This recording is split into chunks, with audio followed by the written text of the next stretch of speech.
La parole est à Monsieur Olivier Fessa pour une durée de 5 minutes.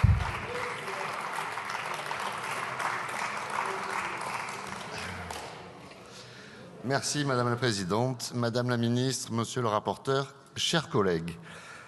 Fin juillet 2022, lors de la suppression de la redevance télé, les Français se sont enfin crus débarrassés du fardeau de l'audiovisuel public qui pompe dans leur portefeuille en grande partie pour diffuser des idéologies minoritaires.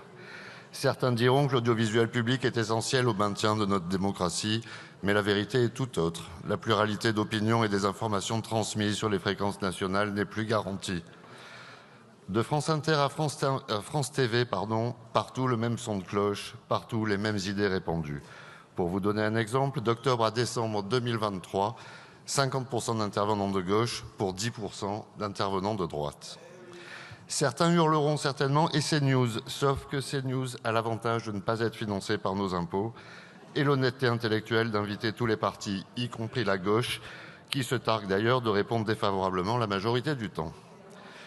Chers collègues de gauche, vous voyez, la différence entre vous et moi, c'est que je n'ai pas la chance de pouvoir décliner une invitation de Yann Barthès.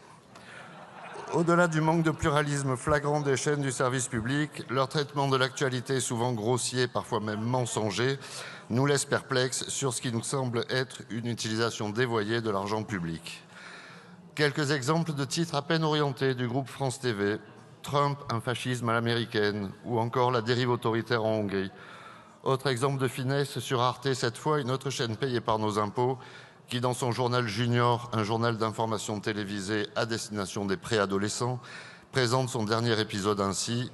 Trump et son gouvernement font peur à tous les défenseurs des droits de l'homme, car ses futurs ministres sont des extrémistes de droite. Et Arte poursuit en décrivant de façon tout aussi pédagogue et neutre le profil du futur ministre Elon Musk. C'est un fan de Trump, car il compte sur lui pour baisser les impôts des patrons et supprimer les normes environnementales pour que Musk puisse faire tout ce qu'il veut. Et non. Voilà quelques preuves, s'il en fallait encore, de la propagande d'extrême gauche exercée sur vos enfants dès le plus jeune âge et payée par vos infos. Ces exemples nous emmènent à une question complémentaire, quid de l'Arcom? Mais où sont passés les shérifs du pluralisme politique dans les médias? Peut-être que l'Arcom est encore occupé à censurer d'autres chaînes comme C8 parce qu'elles commettent le crime terrible d'émettre un avis critique de la pensée unique que l'on souhaite imposer aux Français.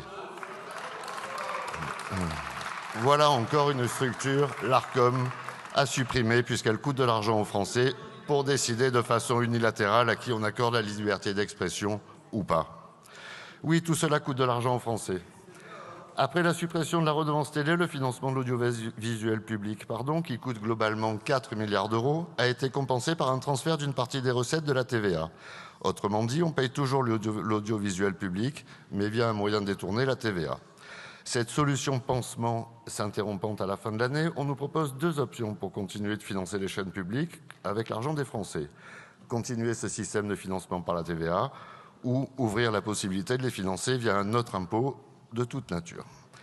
La gauche, elle, se cache encore moins et propose directement et clairement le retour de l'impôt de contribution à l'audiovisuel. Quand la gauche n'arrive pas à créer de nouveaux impôts, elle remet en place le peu d'impôts qu'on avait réussi à supprimer. En résumé, au moment où la France gagne la Coupe du Monde des impôts, on demande aux Français de continuer de payer de leur poche des médias publics qui soit les ignorent, je parle de la majorité silencieuse qui s'oppose au délire wokiste, soit les insultes, je parle ici de la majorité des Français de droite.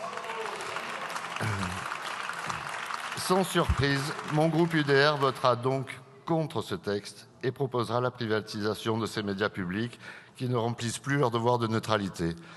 Soyez rassurés, nous avons une autre solution pour financer, au moins en partie, le service public, les ressources publicitaires, pour lesquelles les chaînes publiques ne sont pas plafonnées, contrairement aux chaînes privées. Vulgairement, plus l'audience est grande sur une chaîne, plus elle bénéficie de l'argent de la publicité, ça s'appelle le marché. Mais pour faire de l'audience, encore faudrait-il que les chaînes du service public proposent un contenu qui intéresse vraiment les Français. Je vous remercie.